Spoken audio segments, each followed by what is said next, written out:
Alors voilà, comme je vous l'ai dit dans la dernière vidéo, notre projet de jardin pédagogique a été accepté par le conseil municipal qui a surtout accepté de nous prêter un terrain. Alors avant de vous en dire plus sur ce projet, sur ce terrain, je voudrais déjà commencer par remercier tous les gens qui ont rendu ça possible, à commencer par le maire, Jean-François, qui non seulement a tout fait pour qu'on puisse avoir un terrain, mais qui en plus nous a invités à présenter et à défendre notre projet devant le conseil municipal. Merci également à tout le conseil municipal qui a accepté de nous prêter un terrain et donc de soutenir ce projet, donc c'est génial. Merci aussi au cantonnier qui est venu nous passer un coup de girobroyeur dans le terrain parce que c'était enherbé jusqu'à hauteur d'homme, donc voilà, ça fait qu'on peut grâce à lui voir un petit peu les surfaces et rentrer là-dedans avec moins de difficultés.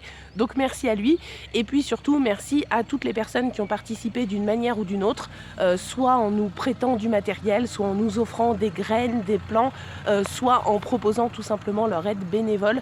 Sans vous, rien de tout ça n'aurait été possible. Donc merci à tous et merci également aux gens qui ont déjà commencé à faire des dons ou à prendre des adhésions à notre association via le site Hello Asso. Donc je vous mets le lien dans la description pour ceux que ça intéresse. Voilà, vraiment merci à tous les gens qui d'une manière ou d'une autre ont rendu ça possible. Voilà, alors comme je vous le disais, ce terrain était enherbé jusqu'à hauteur d'homme, il y a aussi des buissons, enfin une partie qui est complètement en friche.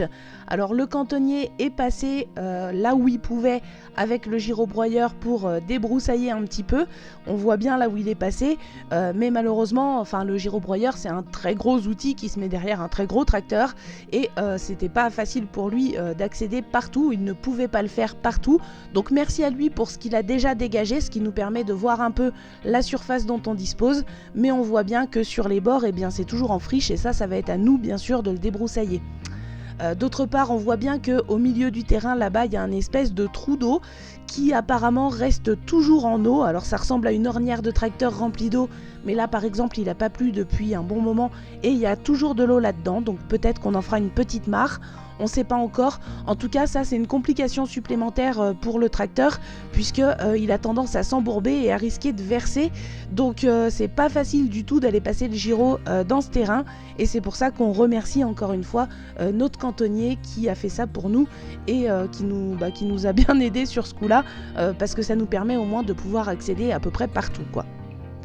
Donc voilà, là on va commencer par débroussailler l'espace où on va vouloir installer la volière des poules. Alors dans un premier temps, les premières poules qu'on va accueillir, c'est ces 3 poules que les enfants de l'école ont fait naître en classe.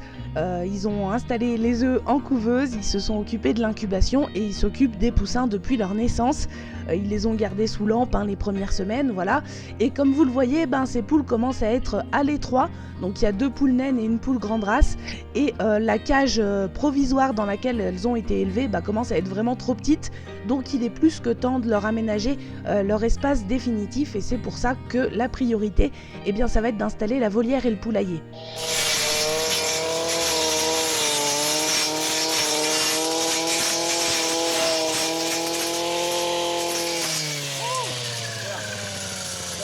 Alors Maude, qu'est-ce que tu peux nous dire de ce projet jardin? Là pour l'instant, merci Johan.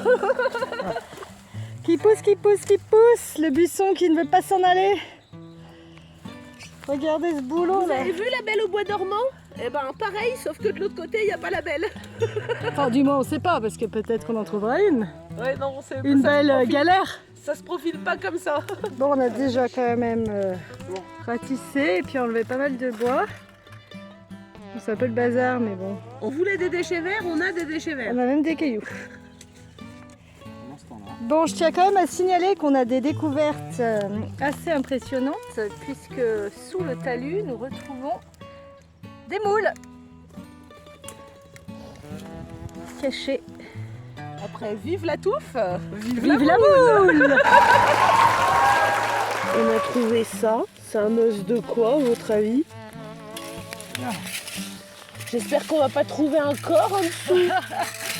On pourra pas faire le jardin. Oh merde. Fouilles archéologiques. Ils vont nous mettre des bandes jaunes. Ce sont des indices.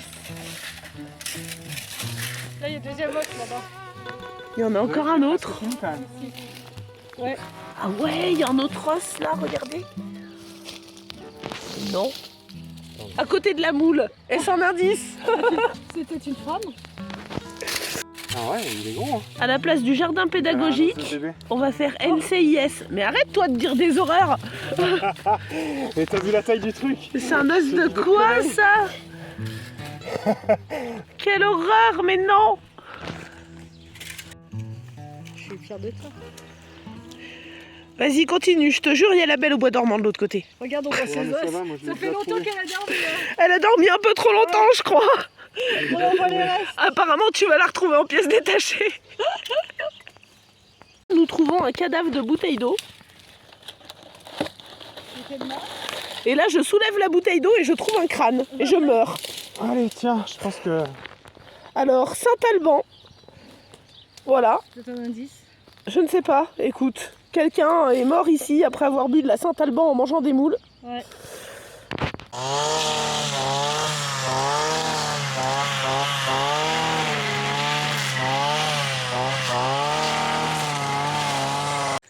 Alors voilà la volière, la fameuse volière des poules de 6 mètres carrés que j'ai eue, soyons clairs, grâce à un partenariat avec le site Vévor.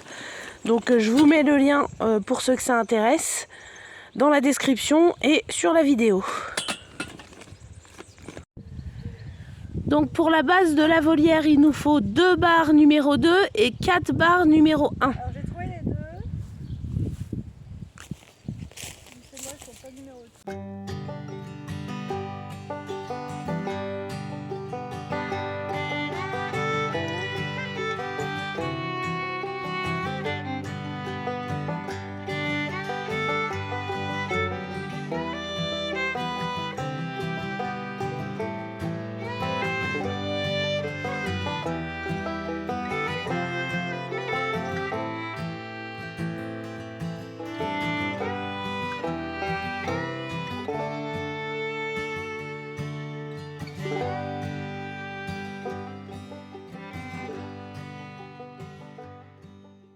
Et là, problème, eh bien, on se rend compte qu'il nous manque 2 pièces dans le colis.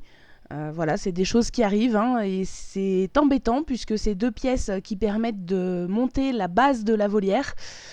Du coup, c'est compliqué de continuer sans ces pièces. Alors, il s'agit de 2 pieds qui viennent se placer au milieu des grandes barres au sol sur la partie qui fait 3 mètres de long. Donc, qui permettent d'assembler les 2 barres de 1,50 m sur la partie qui fait 3 mètres de long. Voilà, il manque ces 2 pièces.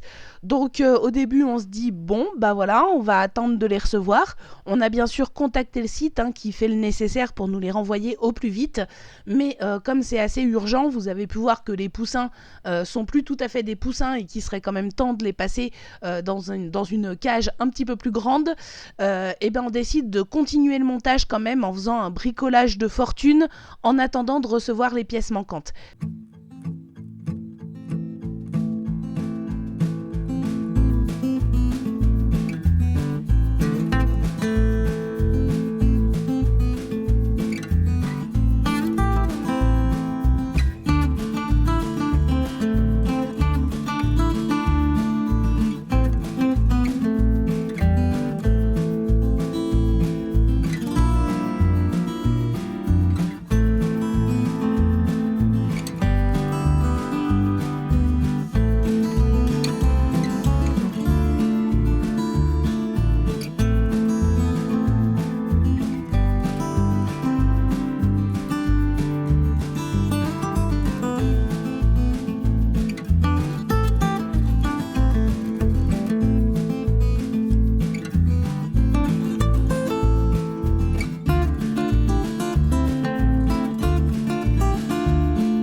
comme dans le...